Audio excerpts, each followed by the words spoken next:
እጁ ላይ ስላለች ነው አብርሃም መለስ ቀለስ የሚለው። መለስ ቀለስ ማለቱ ደግሞ ይሄ ልጅ ተፈጥሯል። ነገ ደግሞ ምን እንደሚፈጥር አብርሃም እንዴት ከሩታ ኦፍኮርስ ለምኖ ነው የሚወልደው። ለምኗት እግሯ ስር ወድቆ ነው ያው የሚወልደው። ወይኔ በላቸው ወይኔ በላቸው ወይኔ በላቸው። ተላለቁ በቃ ዘንድሮ ጋይስ፣ እውነቴ ነው ተላለቁ እላቸዋለሁ። ለምን ሆነው እግሯ ስር ተንበርክኮ ነው እንግዲህ ለምኗት አብርሃም ከሩታ የሚወልደው ብላ ሜሪ እየተናገረች ትገኛለች። ልክ ልኳን ትነግራታለች። ሄርሜላ ደግሞ አያደርገውም አያደርገውም፣ እውነትሽን ነው እንዴ? እስኪ ወላሂ አያደርገውም አያደርገውም እያልሽ ራስሽን እየሸወድሽ ኑሪ። የትኛው አባት ነው ልጁን ቅይጥ ማድረግ የሚፈልገው? ለነገሩ አባቶች እኮ አቅል የላቸውም አንዳንድ አባቶች ማለት ነው። እናንተም አባት ትባላላችሁ እኮ አሁን። ለማንኛውም ሩታዬ እንግዲህ እርጉዝናዋ እርግጥ ነው ማለት ነው። ምክንያቱም አምና ሩታ እርጉዝ ናት አርግዛለች ብላ ለአብርሃም የተናገረችው ቅድሚያ እሷ ናት። ቀጥሎ ደግሞ ሚዲያ ላይ ራሱ ያወጣችው እሷ ነበረች። ቀጥሎ ወጣ። ስለዚህ እርግዝናው እውነት ነው ማለት ነው። ውድ ቤተሰቦች የምሬ ነው ብላችሁ ሩታዬ መንታውን ይስጥሽ፣ ሌላ ምንም አይደለም። እና ሄርሜላ አሁን ምን አሰብሽ? ምንድነው የምትወስኝ? ውሳኔሽ ምንድነው? እውነት ለመናገር ሁለት ልጅ ያለው አባት ታገቢያለሽ ወይስ ትፈቺዋለሽ? ትፈቺዋለሽ? መች አገባሽው? ማለቴ ትለቂዋለሽ? ከሚስቱ ጋር አብሮ እንዲኖር ታደርጊዋለሽ? ትሸሻለሽ? ወይስ ሁለቱም ልጆች የሁለት ልጆች የእንጀራ እናት መሆን ነው የምፈልጊው? እኔ አላቅም። ውድ ቤተሰቦች ሰላም አለይኩም ወራህመቱላሂ ወበረካቱ። ውድና የተከበራችሁ የቻናሌ ቤተሰቦች እንዴት ናቸው? ደህና ናቸው? ለማንኛውም ላይክ፣ ሼር፣ ሰብስክራይብ እያደረጋችሁ ሰምታችኋል። እውነት ለመናገር እኔ ንግግሩ እየተመቸኝ ነው በአሁኑ ሰዓት ማለት ነው። ሴት ልጅ ራሷን አታርቅስ፣ ራሷን ዝቅጥ አድርጋ አትምጣ ወደ ሚዲያ። እንዴ ራሳችሁን ችላችሁ አትኖሩም እንዴ? በጉልበታችሁ አትሰሩም እንዴ? ለማንኛውም እንግዲህ ሩታ እርግዝና አያደርገውም አብርሃም አያረግዝም ከሩታ እኔ እርግጠኛ ነኝ። እኔ ደረቴ ነፍቼ ነው የምናገረው። ለየትኛው ወንድ ልጅ ነው? ባለሽ አይደለ? ሰማንያ ባለሽ አይደለም? በሽማግሌ ተልኮ አላገባሽው፣ አልተፈራረማችሁ፣ ምን አላላችሁ? እንዴት ነው በወንድ ልጅ ላይ እርግጠኛ የምትሆኙ? የኔ እናት እንኳን ወንድ ልጅ ላይ እርግጠኛ መሆን ይቅርና ማለት ነው በገዛ ቤተሰቦችሽ እርግጠኛ መሆን አትችይም። በአሁኑ ሰዓት ልንገርሽና የምሬ ነው የምላችሁ፣ በገዛ ቤተሰቦቻችሁ እርግጠኛ መሆን አትችሉም በተአምር። እንዴ ነችና እኔ ብዙ እህቶች አይቻለሁ፣ ብዙ ሴቶች አይቻለሁ። በገዛ ቤተሰቦቻቸው ራሱ እርግጠኛ ያልሆኑ፣ በገዛ ቤተሰቦቻቸው ተበድለው የሚኖሩ፣ በገዛ ቤተሰቦቻቸው ተክደው የሚኖሩ፣ የገዛ ቤተሰቦቻቸው ጥቅም ፈላጊ፣ ጥቅም የሚፈልጉ አይቻለሁ። ብዙዎቻቸው ጥቅም ፈላጊ፣ በቃ ቆዳቸው በሙሉ ገንዘብ የሚመስላቸው አሉ። ቤታቸው ኢብን የገዙት የራሳቸው የሚኖሩበት ቤት ማለት ነው። ሴቷ አረብ አገር ለፍታ ደክማ መታዜ ቤቷ የምትኖሩበትን ቤት ሽጣ እንኳን ገንዘቡን ብትሰጣቸውና እሷ አስፋልት ዳር ብትወድቅ የሚደሰቱ ሰዎችን አይቻለሁ።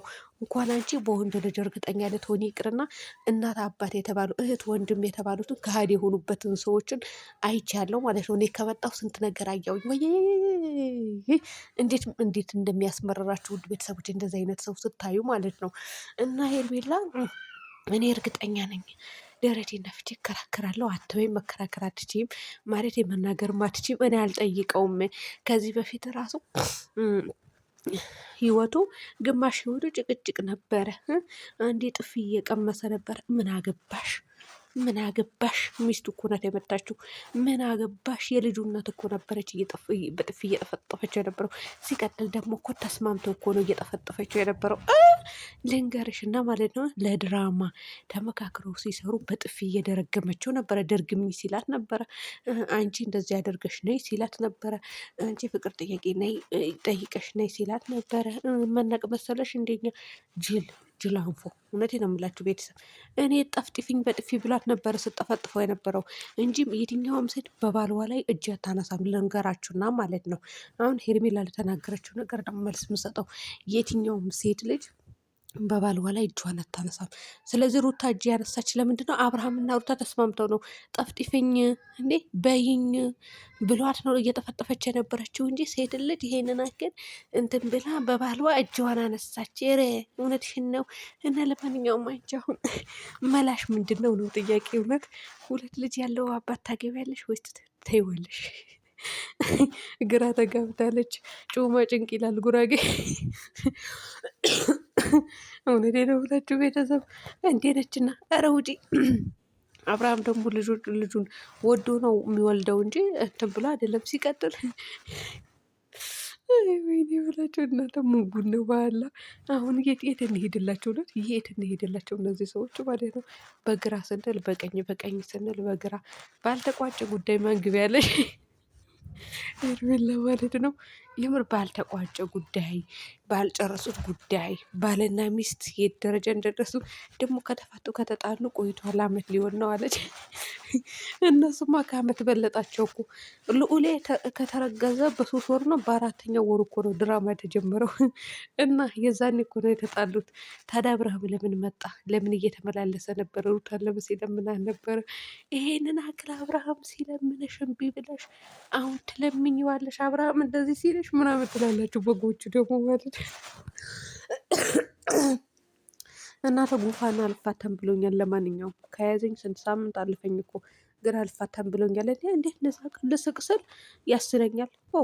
ምን ፈለገኝ? እኔ ልሳቅበት በመጥፎም በጥሩ። ለነገሩ በመጥፎ ነገር መሳቅ እኔ በሄርሜላ በምታደርገው ድርጊት መሳቅ አልፈልግም። እንዲደርሰኝ አልፈልግም። እንዴነችና ሴትነቴን ዝቅ አድርጌ ልውጣ እንደ ሚዲያ? ልጆቼንስ ትቀልዳላችሁ እንዴ? በእሷ ነገር አልስቅም። ነገር ግን በአንዳንድ ሰዎች ነገር መሳቅ እንፈልጋለን። እንሳቅ። በአሁኑ ሰዓት ብርድ ነው፣ ዝናብ ነው ሀገራችን። ስለዚህ ውጭ መውጣት አንችልም። ይዘንባል በብዛት ስለሚዘን ቤት ቁጭ ስለምንል በሆነ ባልሆነውን መገልፈጡ ተገቢም አይደለም፣ ግን መገልፈጥ አለብን። እውነቴ ነው የምላችሁ። እና አብርሃም ሁለተኛዋ ልጅ እንግዲህ ሴት ልጅ ነው እንፈልቀንስ። ሁለተኛ ልጅማ ሴት ትሁን።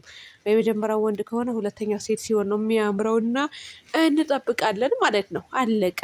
እና አንዳንዴ ግን በእርግጥ ሩታ እንደዚህ በይ ተብላ ስትመጣ ራሷን ክብሯን የሚነካ ነገር ስታደርግ ያናድደኛለን። የውድ ቤተሰቦቼ አሁን ላይ ግን ማለት ነው አያናድደኝም። በተአምር አልናደድባትም። እቺ ልጅ ድሮ ነበረ የምናደድባት፣ አሁን ላይ አልናደድባትም። የማልናደድበት ምክንያት አለኝ። እሱ ምንድን ነው?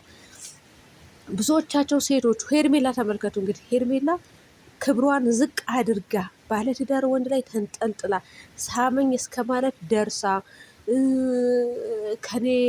እኔን ትቶን መሄድ እንዲሄድ አልፈልግም ስትል ነበረ። አፈቅረሃለሁ ስትል የፎቶ አነሳስ ስታይል የሆነ ተለጣጥፈው ምናምን ሲነሱ ነበረ። ያ ሁሉ ድርጊት እንኳን አድርጋ ትችት አልመጣባትም እቺ ሴት። ማንም አልለካትም። ማንም ምንም አላላትም። ከሩታ ከሄርሜላ የበለጠ ወይም ደግሞ ከሌሎቻቸው ሴቶች ከአንዳንድ ሴቶች የበለጠ መጥፎ ነገር ያደረገ የለም። ሩታ አላደረገችም። የተጋነነ ነገር አታደርግምም። አርግዣለሁ ማለቷ ስህተት አይደለም። ታርግዝ መብቷ ነው። ከባሏ ነው የምታረግዘው። አሁን ላይ ብዙም አይደለሁ ለማለት ነው። ሰምታችኋል ውድ ቤተሰቦች። እውነት ከዚህ በፊት ነበረ የምናደድባት። ለምን ክብሯን ትነካለች ነበረ። ማርገዝ አርግዣለሁ ያለችው ከሌላ ሰው አይደለም ከባሏ ነው። ከባሏ እስከሆነ ድረስ እኔ ምንም አይነት ነገር ቅር ሊያሰኘኝ አይገባም ማለት ነው። እና ቅር እንዳይላችሁ ነው የምላችሁ ውድ ቤተሰቦቼ። ለማንኛውም መጨረሻው የምና ይሆናል። ዝናቡ ጀመረ። በቃ ዝናብ በደንብ አድርገን ቀጥቅጠው። እውነት እናንተ የጅብሰም ኮርኒስ ያለው ቤት ራሱ ይጮሃል እዚህ ሀገር። እንደው ሳውዲ እኮ አይጮህ ምን አይል። እና ውድ ቤተሰቦች ይሄ ነው የምላችሁ። ሌላ ምንም የምለው ነገር የለም። ለማንኛውም እስኪ መጨረሻው ምና ይሆናል። ግን እኔ እርግዝናው እውነት ነው የሚመስለኝ ውድ ቤተሰቦች እመኑ። የምሬ ነው የምላቸው እውነት ነው የሚመስለኝ።